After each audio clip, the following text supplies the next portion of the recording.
नमस्कार। आप देख रहे हैं पलामू समाचार केंद्र। पलामू समाचार केंद्र की टीम आज आई है इटको, नावा प्रखंड के इटको पंचायत में, जहां पूर्व में एक बार मुखिया रह चुके हैं दीपक कुमार और अजय कुमार। मैं आज यहाँ पे इसलिए आया हूँ क्योंकि ये अपनी पत्नी को दावेदार बनाए हैं। आखिर ये अपने पंचायत में किस तरह से विकास किए हैं, आखिर पत्नी क्या सोच कर के इनके अभी मुखिया प्रत्याशी की दावेदार बनी है। दोनों से बात करेंगे, जनता से पूछेंगे राय, आखिर क्या चाहती है यहाँ की जनता। सबसे पहले मैं यहाँ की जो मुखिया प्रत्याशी हैं, पहले उनसे बात कर लेंगे और बात करके इनसे पूछेंगे कि महिला के बारे में क्या सोचती हैं। एक महिलाओं का हुजूम लेकर, या जैसे मैं जा रहा था, मैं देखा कि महिलाओं का एक हुजूम जो शादी विवाह के जैसे गीत गाते हुए कि मुखिया हमको उन्हीं को बनाना है और उन्हीं को फिर से जिताना है ताकि विकास हमारे पंचायत में अग्रसर रूप से बढ़ा रहे। पलामू समाचार केंद्र, मैडम आपका स्वागत है। मैं रानी देवी आप पंचायत में आपका सब चैनल का प्रणाम करती हूँ।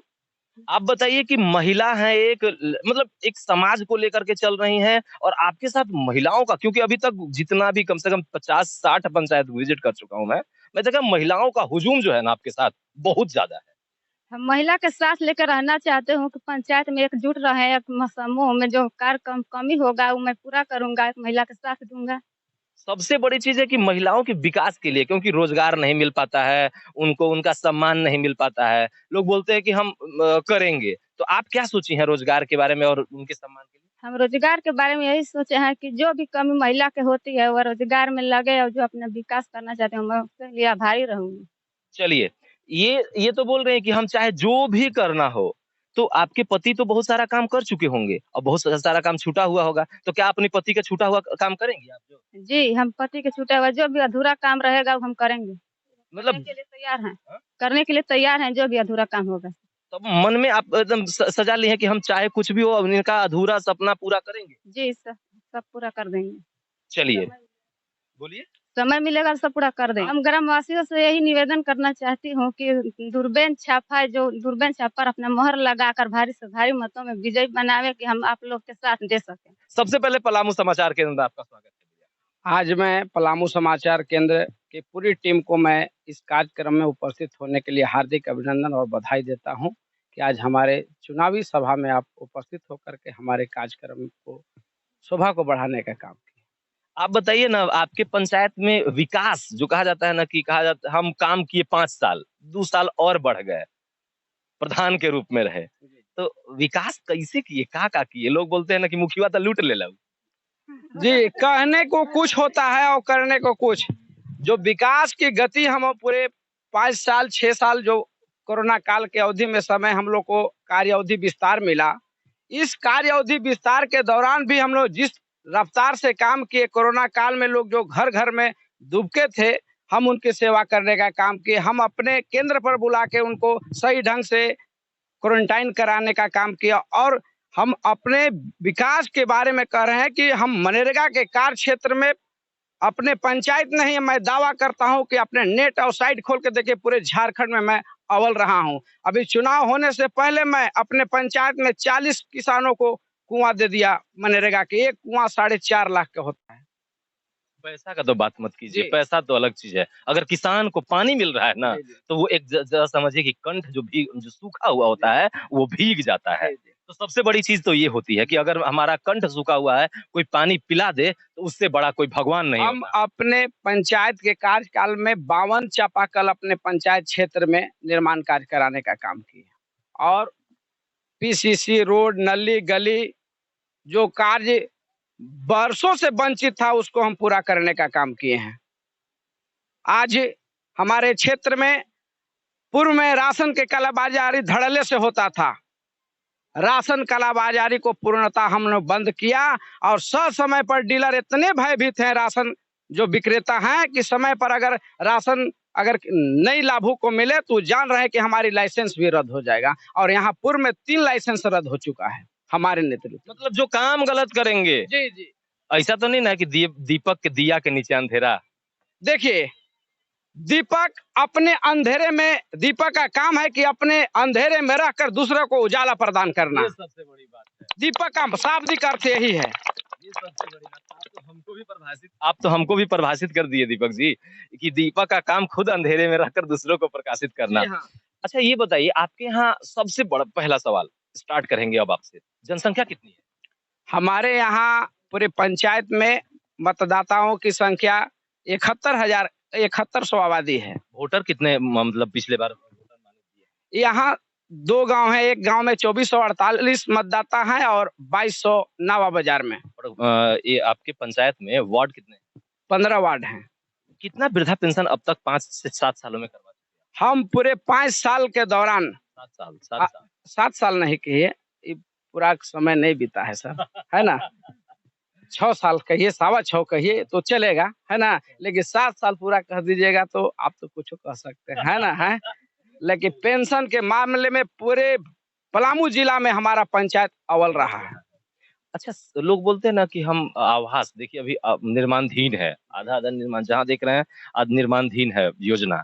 तो अब तक मकान जो कहा जाता है इंदिरा आवास कोई कहते हैं, कोई प्रधानमंत्री आवास कहते हैं, कोई कहते हैं कि घरवा ना दिलाई हमरा। तो वो घरवा दिए कितना आदमी को? निश्चित तौर पर 2011 में एसएससी डाटा जनगणना हुआ था। हमारे पंचायत में किन कारणों से एसएससी डाटा नहीं हुआ, वो पूर्व के जनप्रतिनिधि यहाँ के चुनावी सभा में बताएंगे कि 2011 में एसएससी डाटा जनगणना क्यों नहीं हुआ था। जब हम मुखिया बने तो अपनी जिम्मेवारी लेते हुए यहाँ 972 आवास सैंक्शन करा के जुड़वा भी दिए हैं और 972 में 300-350 पर काम जारी है। अच्छा ये बताइए ना रोड कितना अब तक सड़कों जैसे कुछ गांव छूट रहा होगा, जो पतला संकरी रास्ता होगा, कुछ गांव से गांव जोड़ने का काम? देखिए हमारा गांव 2 गांव है, नावा और ईटको। जहां पर सड़क की अति आवश्यकता था, दोहर था, अभी आप यहाँ पीछे देखिएगा कि कियारी है। सब दिन समझिए कि वहां के जनताओं के लिए आने जाने में कितना परेशानी। हमने दोहर में भी सड़क बनाने का काम किया और एक इस गांव में बिल्कुल नया निर्माण किया है सड़क का। मैंने बिल्कुल सड़क जहां नहीं बनना चाहिए था, न्यू सड़क का निर्माण किया। वो कभी किसी भी लोगों से बस की बात नहीं था। वो अपने सोच के बदौलत वो हम 1 किलोमीटर की दूरी में सड़क निर्माण कराने का काम किए। 4 सवाल जो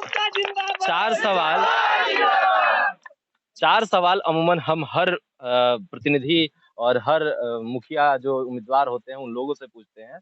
मेरा 4 सवाल होता है, शिक्षा, स्वास्थ्य, रोजगार और सबसे बड़ा जो हुजूम है आपके साथ, इनका सम्मान, इनका रोजगार। तो पहला सवाल शिक्षा को लेकर के आप क्या सोचते हैं और इसके बाद बावजूद फिर से मुखिया बन के आएंगे तो कैसे विकास करेंगे शिक्षा के क्षेत्र में? देखिए किसी भी समाज को आगे बढ़ने के लिए शिक्षा महत्वपूर्ण कड़ी है। आपके पास अगर शिक्षा है तो सभी चीज प्राप्त हो सकता है। इसलिए मैं पूरे पंचायत वासियों से, यहाँ के अभिभावकों के साथ मैं कितने बार बैठक करके कहा कि अपने बच्चों को समय पर विद्यालय भेजें। यहाँ के शिक्षक लोगों के साथ भी मैं मिलकर के काम किया, टोला में घूमने का काम किया कि आप अपने विद्यालय में बच्चों को जोड़ें। अगर विद्यालय बच्चे जाएंगे तो भविष्य का यही कर्णधार है, हमारे पंचायत का, हमारे देश को यही संवार सकते हैं। शिक्षा के क्षेत्र में जो बना हम लगातार आगे बढ़ाने का काम किए हैं। रोज सब शिक्षा तो हो गया, स्वास्थ्य जैसे कि हम बीमार पड़ गए, जैसे आप बता रहे थे कोविड में और भी चीज, लोग बीमार, सर्दी खांसी बुखार तो वायरल होता ही है, हमेशा हर साल कोई ना कोई घर में एक बीमार पड़ जाता है। तो सरकारी हॉस्पिटल आपके यहाँ अब तक है? देखिए यहाँ सरकारी हॉस्पिटल नहीं था, लेकिन हम अपने प्रयास से कर करके यहाँ पर सरकारी हॉस्पिटल बनवाने का काम किए हैं। बैठते हैं डॉक्टर? अभी यहाँ पर डॉक्टर की अनुशंसा नहीं हुआ है, डॉक्टर नहीं, लेकिन बिल्डिंग बन करके तैयार है। वो प्रखंड स्तरीय बिल्डिंग है, यहाँ ब्लॉक प्रखंड कार्यालय के बगल में ही है। बहुत मेहनत करके इस गांव में हम ये हॉस्पिटल बनवाने का काम किए हैं। तो उस पे डॉक्टर बैठेंगे अगर फिर जीत के आएंगे तो? निश्चित तौर पर अभी हम सीएस से भी बात किए थे, पलामू सीएस से, कि यहाँ के महिलाओं को अगर रात में कोई भी परेशानी हो, डिलीवरी हो, प्रसव पीड़ा होगा तो यहाँ से 30 किलोमीटर जाना पड़ता है और अगर समय पर नहीं अगर महिला जा पाती है तो रास्ते में दम तोड़ देते हैं। इसलिए NH 98 के किनारे, सड़क के किनारे ये मेरा पंचायत बसा हुआ है। यहाँ आए दिन लगातार दुर्घटना होते रहता है। यहाँ हॉस्पिटल में डॉक्टर को बैठना नितांत आवश्यक है। इस कार्य के लिए मैं सीएस से लगातार संपर्क में हूँ। बोले कि इस चुनाव कार्य के बाद भी हम यहाँ पर डॉक्टरों की प्रतिनियुक्ति हो जाएगी और निश्चित तौर पर ये हॉस्पिटल मैंने 1 महीना के अंदर ही चालू होने वाला है। अच्छा, हमको एक चीज बताइए, रोजगार सृजन करने में विश्वास रखते हैं? रोजगार नया बनाने में विश्वास रखते जी हाँ। हैं? मनरेगा का काम कब कितना हुआ है? उसके अलावा मनरेगा तो अमूमन पंचायत में है, आप पंचायत के प्रतिनिधि हैं, वो मनरेगा का योजना चल ही जाएगा आपके पास। लेकिन मनरेगा के अलावा भी बहुत सारी चीजें हैं जिससे आप रोजगार सृजन कर सकते हैं। देखिए, रोजगार सृजन के लिए इस क्षेत्र में हम वृक्षारोपण पर बहुत बल दिए हैं, इससे कि पर्यावरण का भी संतुलन बनाए रखें। और हम पूरे पंचायत में 52 एकड़ में अभी तक वृक्षारोपण कराए हैं। आम बगिया, शीशम, सागवान, ये सब पूरे 52 एकड़ पर हम निर्माण करा के कार्य किए हैं। और अब मैं अपने ही क्षेत्र यहाँ से पलामू, गढ़वा, लातेहार यहाँ से पौधा जा करके वहाँ लगता है। मैं यहाँ पर अपने पंचायत में वो व्यवस्था बनाया हूँ। ये तो सबसे अच्छी चीज है। पर्यावरण को लेकर के कोई मुखर नहीं है। अपने पंचायत में आप पर्यावरण को लेकर के मुखर हैं। चौथा सवाल मेरा रहेगा, महिलाओं के लिए क्या किए और क्या करेंगे? ये इसका जवाब दीजिए। देखिए, महिलाओं के सम्मान में हमारे 5-6 साल के जो कार्य अवधि रहा है, उस कार्यकाल में महिलाओं के आगे बढ़ाने के लिए जो कार्य हमारे विषय अंतर्गत आया है, इनको चाहे तो समूह के महिलाओं से JSPL के माध्यम से जुड़वा करके जगह जगह पर लोन दिला करके उस और कोई सेठ साहूकार बनिया के पास जाके जो गाढ़ी कमाई में ब्याज के दर पर जो राशि ब्याज लिया जाता था, उस समूह खोलवा करके लगातार हमारे पंचायत में कई अनगिनत महिलाएं JSPL स्वयं सहायता समूह से जुड़ चुकी है। उसमें बहुत बारीकी हल्का ब्याज दर पर काम करके कहीं कोई काम हुआ, इमरजेंसी में काम हुआ, वहां से लेकर के उठा देने के काम किया। महिलाओं को लगातार सभी लोगों को यहाँ से बैंक से जुड़वा करके उनको खाता खुलवाने का पहले ये होता था कि महिलाओं को बैंक में खाता देखने को नहीं मिलता था। आजकल जो भी कार्य हो रहा है खाता में हो रहा है। महिलाओं के नाम पर अधिकतर हमने प्रधानमंत्री आवास का भी सिलेक्शन करवाए हैं। आप अगर महिलाओं के नाम पर अधिकतर पंचायत का काम करवाए हैं, तो कुछ महिला से हम बात करना चाहेंगे। और आखिर इनको अजय जी, दीपक जी, उनको वोट काहे देंगे आप? काहे नहीं देंगे? काहे देंगे? दीपक बहुत साथ देते हैं हम महिला लोग के। महिला लोग का साथ देते हैं? हाँ, देते हैं। महिला लोग का साथ देते हैं? जी हाँ, देते हैं। बहुत कैसे बहुत देते सा विकास किए हैं। बहुत हम लोग का धन्यवाद है। हम लोग का धन्यवाद से वो अब जीत जाएंगे। हम लोग कह रहे हैं कि जीत जाएंगे तो जीत जाएंगे। बताइए माता जी, आखिर दीपक और इनकी पत्नी अब इस बार दावेदार बनी है, तो क्या कहेंगे? बहुत अच्छा है। अच्छा आदमी है। अच्छा आदमी है। घूस लेते हैं? नहीं नहीं नहीं, घूस नहीं लेते हैं। घूस नहीं लेते हैं सर, नहीं लेते हैं। घूस नहीं लेते हैं। इतना दयालु है, इतना धर्मात्मा है कि कोई भी लड़ाई करता है तो लड़ाई को हटा देते हैं, दूर कर देते हैं, लेकिन लड़ाई नहीं लड़ने देते हैं, शांत कर देते हैं। वो ऐसा व्यक्ति है, इसीलिए इतना हम लोग उन पर झूले हुए हैं। देखिए, कहने का मतलब अगर महिलाएं कहीं भी हैं तो 50% हैं, ये बात जान लीजिए। पूरे एक पंचायत में, एक गांव में अगर आधा महिला है तो आधा पुरुष है। थोड़ा बड़ा जनसंख्या का आंकड़ा उधर उधर हो सकता है, पर महिलाओं का अगर विकास कर रहे हैं तो कहीं ना कहीं फिर से इन्हें उनका पद देने का प्रयास इनको महिलाएं करेंगी ही। आप देख रहे थे पलामू समाचार केंद्र। कैमरामैन प्रशांत के साथ दीपक तिवारी, पलामू समाचार केंद्र।